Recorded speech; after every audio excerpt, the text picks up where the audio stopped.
Hello? Hello? Can anyone hear me? My name is Endless Mystic.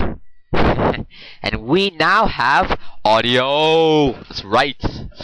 The reason why I didn't want to do, um, the, well, what I do usually is to give you guys a video with basically words on it. But I wanted to speak to you guys because I think that it's time for me to slowly but surely come out of my endless mystic turtle shell, if you will, and talk to you guys instead of just write to you guys. As you currently know, I'm on my path. I'm studying myself, trying to forgive myself, trying to understand who I am and where it's all coming from. I've hit across a new theory, if you will. This theory is, for the moment, just that, a theory. But I think that I want to share it with you because I wanted your view on it. Well, it's not okay. It's not really a theory. It's something that I was writing to a friend of mine, and something that just came out of nowhere. It basically is about ego and self and the I. All right, here we go. Basically, what I think is the ego is. The ego is the emotions that are suppressed. The emotions that are suppressed that are basically like, how do I describe this? Basically, the ego is like your emotions that you suppress. The ego rises from your suppressed emotions, almost as a reaction to the fact that you suppress some of your emotions. Because the emotions you suppress, the emotion is still there. So the emotion sends out these thoughts in your head that always relate and comes back to the emotions. And that emotion and those thoughts, and you form an entity around it, and you call it the ego or whatever you call it, meme, whatever. The I is another one. The I is basically like I am. The I is basically when you like have childhood experiences. Say when I was in childhood, I was manipulated, and I've had sexual encounters because of those manipulations, and I've held a great deal of pain. When you cannot express that pain, or when I can't express that pain, what I did was, and this is what I discovered through my journaling and the other stuff that I do, is that you build an identity around that pain, and you slowly but surely let it out. And I don't know how I'm letting it out. Well, I journal, but like all of you guys, whether you have positive or negative experiences in life, have an emotional background to that. And when you can't express those emotions, you identify with the emotion. Build an I around it, like I am a victim, or I am a survivor, or I am this, or I am that. I am a billionaire. Might not be, who knows. Money's pretty fun. That identity, then that I that is feeding off the emotional data, if you will, then is in charge of it, right? And then sometimes you suppress, and that I that you create the identity that I'm a victim is experiencing the world, and therefore, creating more emotions, more emotional data, and putting it into itself, right?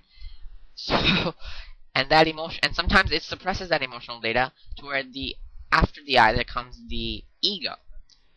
Are you following with me so far? Because I think I've lost myself, but it's kind of hard to explain. But like, follow me here a little bit more, and then make up your own theory. But like, because of the fact that you can create the ego out of the suppressed emotions, you can create the I out of something that you know that has happened to you, but you don't know how to deal with it. Yes, that's exactly what I wanted to say.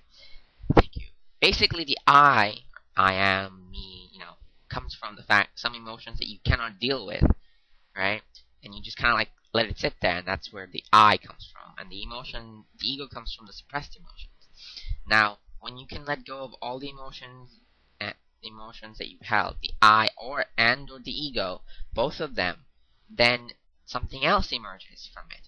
When you let go of all the emotions, you process it, you cry, you get mad, you hate for a while, you come back to this serene place of mind where you're, how do I explain it?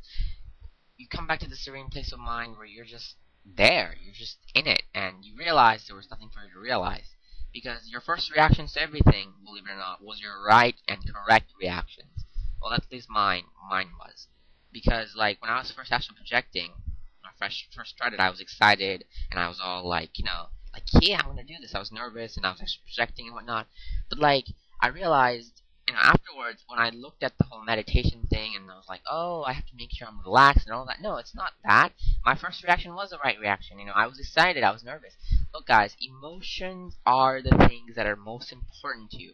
Emotional data, emotional infusion, and letting all of your suppressed subconscious emotions come and go is the greatest thing you can do. If you do that, you're on, there's something beyond that. There's an emerging self that's gonna come. The only reason why the self can't emerge is because think of the emotions that make the I a big rock on the self. So the self is sitting under that I, and then the I, what the I does, like I'm a victim, gains more experience and more emotions, and then it tries to fill up that rock and make it bigger. But the thing is, and sometimes suppresses some of the emotions it gathered, creating the ego. So you have the I and the ego freaking ravaging your mind, and you're not even ever quiet because of it, because every time you're trying to be quiet, there's always these thoughts. But then once you let go of the ego by not suppressing your feelings, and then letting go of the I, of the, oh my god, I'm a victim, this happened to me in my life, and oh my god, blah blah blah blah blah, once you let go of that, that whole rock kind of like lifts, and your true self emerges from there. But remember, like the only one thing, I know I'm kind of contradicting myself, but this is just my new theory. But remember, the only one thing that you really need to know is that your first reaction, if you're nervous, if you're, like your first reaction is your true reaction. If you like doubt your first reaction, well, you're pretty much effed in the egg. Like, look at it. Well, no, not, well, can't describe it in that language, but you know what I mean. So yeah, that's what I wanted to talk to you guys about, and I hope you can hear me, because the microphone is a bit odd, but it's here. So yeah, thanks guys. I'm gonna stop recording. I'm gonna see how this went. If you're hearing this, obviously this went pretty fucking amazing, dude. Fucking amazing. But if it didn't, well, I might as well give you. You'll see the other stuff. Anyways, sooner or later I will show my face. Well, I might or might not. Well, okay, hold on. I'm not gonna make any promises. But sooner or later, I have to come out of my shell because, well, it's a pretty small shell and it's getting smaller every day. So yeah, I will be out and about on the net and whatnot. And I think time is getting worse, but I think I have to face my own challenges, face my own destiny. Take responsibility for my abilities, for my actions, for my reactions, for everything. Forgive myself, which I'm working on. It's a pain in the fucking yeah, it's a pain in the ass, but it. And one more thing I'm gonna talk to you guys about is magnum opus, the great work. Relax. It's work. The word work, I don't like that word because like it implies resistance. Like you do work because you don't have because you have to do it, not because you choose to do it. I choose to do this. I choose to journal. I choose to study myself, to better myself. This is my choice. So this isn't really work for me. This is more of, it's not play, but it's like a non-resistance form of entertainment. Like I'm building something. Like I'm creating myself in a way. So I call it the great play. I don't really call it the work anymore. It has its it has its work value, but you know what I mean. So yeah, guys, thanks for listening and all. I don't know what else to say. I hope that all of you guys are enjoying everything. All of you guys are like enjoying some of the new videos. Thank you for your feedback. Thank you for my subscribers. I think it's like 27. I didn't even think 27 people would subscribe to me. I mean, you guys, fill my heart with joy. Why don't you? That's what you're doing, man. That's what you're doing. And thank you for all my friends. I have 88 friends, and one of them is like fucking awesome, dude. I have think about it. I have 88 friends. That's brilliant. That's like freaking awesome. I mean, 88 people are actually, caring enough to where they actually think, hey, let's roll with this guy. And I'm always continuing this work. I hope everybody enjoys it. I hope that well, I know everybody enjoys this because I enjoy doing this. So yeah, it's been a 10-minute long video or audio. So peace out, guys. Best of luck, Endless Mystic out. I wanted to talk to you guys about today was is the fact of the self, the I, and the ego. If you can imagine the self buried in the ground, over it is a big rock, and over it is a big, like, plastic bottle. And in the plastic bottle, you're putting shit in there. In the plastic bottle, there's some certain emotions in there, certain, like, things. No. Think of your self as a duck egg, right? No, how do I described it in my other one. Damn. Yeah, I guess my other one was pun. Alright. Think of your self as buried in the ground. On top of it is a rock that can absorb like, like eat emotional input. And that rock was placed by you from that. Alright. The I is basically an emotional reaction. No, the I is basically trying to get you. Damn it. Now, the I is basically like life events that you build your story around. And in those events, there are painful things. There are painful emotions. Yes, on the right track. Right? And your I is built around those painful emotions and those events that give you those emotions, and you're trying to make sense of those events, and because you're too afraid to feel it. Certain events in your life you're too afraid to feel, because if you felt it, it would be bad. Because, like, in my life, I was sexually manipulated. I have certain events that gave me a very, very negative energy, emotional energy that I'm still trying to express. What the I does is basically express that energy. But here's the trick, though. The I also tries to gain emotional data. The I by which you experience the world, like I'm a victim, right? When you define yourself that way, you're creating because of the emotional events that happen, like me being manipulated and having sexual stuff done to me and doing sexual stuff to me because of certain mind manipulation and whatnot. I define myself as a victim, and then if I were having bad experiences, I would always put those experiential data and the emotional data into myself, calling myself more and more, calling myself a victim, basically attracting the victim energy. See, that's the I that you build, the thing that you define yourself with. Like, like I said, like, I am a victim, or I'm not really a victim anymore. Like, I'm a survivor, right? I'll call myself a survivor, of sexual stuff. So basically, that's the I. And what the I does is sometimes it suppresses its own, emotional data that it takes from the outside world. So if it has certain things that it contradicts its experiences, like if you're a survivor and, you have a victim experience, what the I does is try to suppress that, thus creating the ego. Yeah, there we go. Yeah, now it makes sense.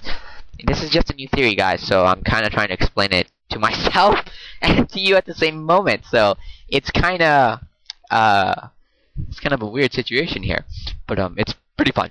So basically, you have your I, which is built around certain definitions of you, certain beliefs, and certain cultures and whatnot. And whatever you collected is the data, and then the I, and the events that contradict the definition of the I, like you're a survivor and you have victim experiences, is immediately suppressed. Once it's suppressed, from there, that emotion that's suppressed sends out another thought signal, which you can call the ego. And there are many, many thoughts in your head regarding to that one emotion. If you express that one emotion, the thoughts go away. Thoughts follow emotion. Thoughts are generated by emotion. So emotion is the important key here. And once you're growing up, you're in the observamental state of mind. Like when you're a child, you observe the world and you try to make a coherent self, coherent I. Don't do that, it's a natural thing to do.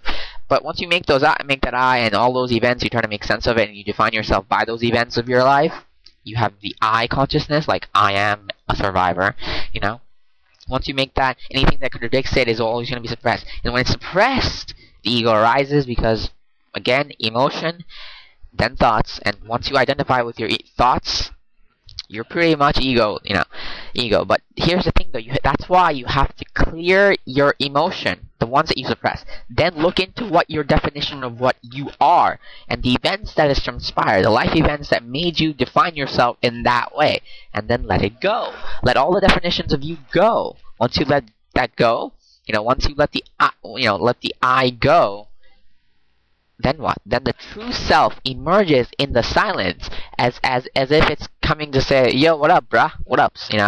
It's a funny thing, because the true self is a funny little thing. It's like, "Yo, I'm here. What's up? What do you want?" I was under the ground for a while because you put all this emotional crap on me, but that's how the true self is. That's where it comes from.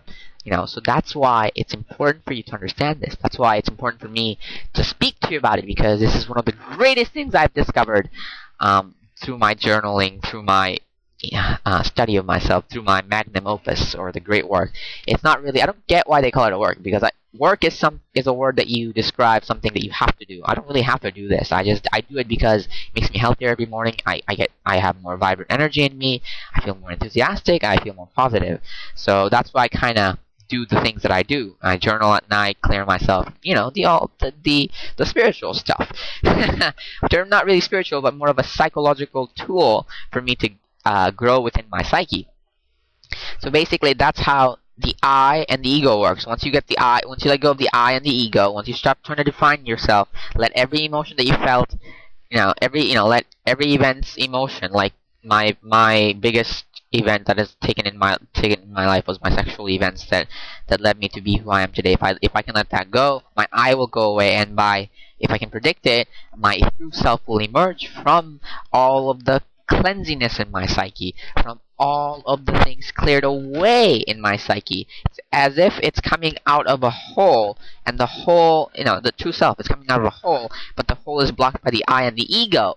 So once you let go of those two things, the true self will boom emerge, and you will realize that there was really nothing for you to realize in the end. Everything that you try to do is basically trying to escape your true self. And some of you guys sometimes can find yourself in true state consciousness. Like when I was trying to astral project, my first projection, I remember I was nervous. I was excited but nervous. I felt nervous and excited, and then after I had my first experience, saw the dancing lights in my head and all of the other stuff, I went out into the interwebs and tried to make more experience, have more experiences, and what I basically found was I have to apparently meditate, relax myself. If I get nervous, if I have an emotional reaction, oh no, I'm going to ruin it. Actually, that's not true.